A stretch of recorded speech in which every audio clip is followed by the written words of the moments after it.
Hello, I'm Hannah Heredia, registered dietitian with Optum Infusion Pharmacy from Chandler, Arizona. Today I'll be going over an abstract I did with my coworker and board certified nutrition support pharmacist Courtney Wood on the prevalence of anxiety and depression in home parenteral nutrition patients. Thank you. So as we know, anxiety and depression are pretty common mental health conditions, and they can definitely have a significant psychosocial burden for our patients. For anxiety, this consists of feelings of panic, worry, nervousness, and can really impair a patient's ability to maintain relationships as well as support systems.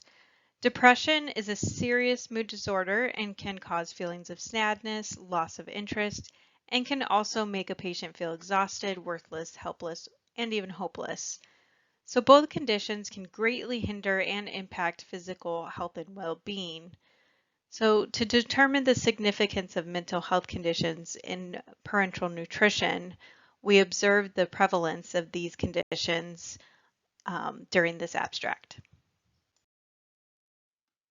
Data was collected from newly admitted adult patient records over a one-year span from a nationwide home infusion provider of HPN. Patient history and physicals, or H&Ps, were used to collect the patient demographics, including age and gender, as well as disease characteristics, social history, and medication information. The presence of anxiety and/or depression was then determined from the diagnosis listed on the H&P. Data was pulled from a total of 111 charts.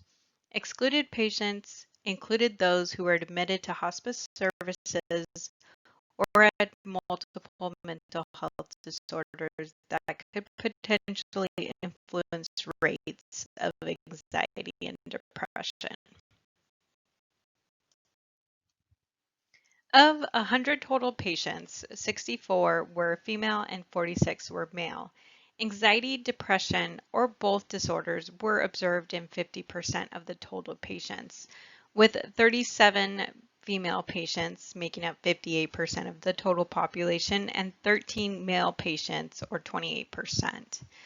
Anxiety or depression medications were prescribed in 42% of female patients and 26% of male patients. With the following disease states, the percentages of anxiety and depression are as follows: 67% for bariatric, 61% for inflammatory bowel disease, such as Crohn's disease, colitis, enteritis, 70% for pancreatitis, 50% for small bowel surgery, and 83% for gastroparesis.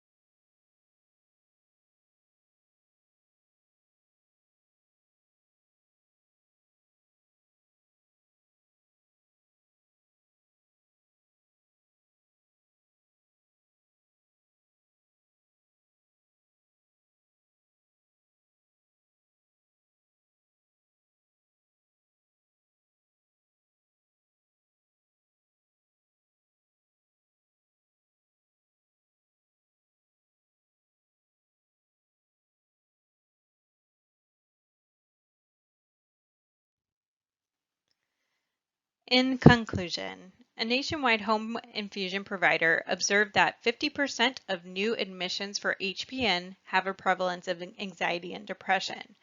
Of these patients, 78% were prescribed with either an anxiety or depression medication. The rates of these mental illnesses would seem to justify the need for further screening and potential referral for psychiatric care for this population. The personal impacts of an undiagnosed mental illness can decrease the physical health of an infected person. So, providers and nutrition support clinicians should consider routine screening, including social history and mental well-being, to help improve overall PN patient health outcomes. Thank you so much and have a great day.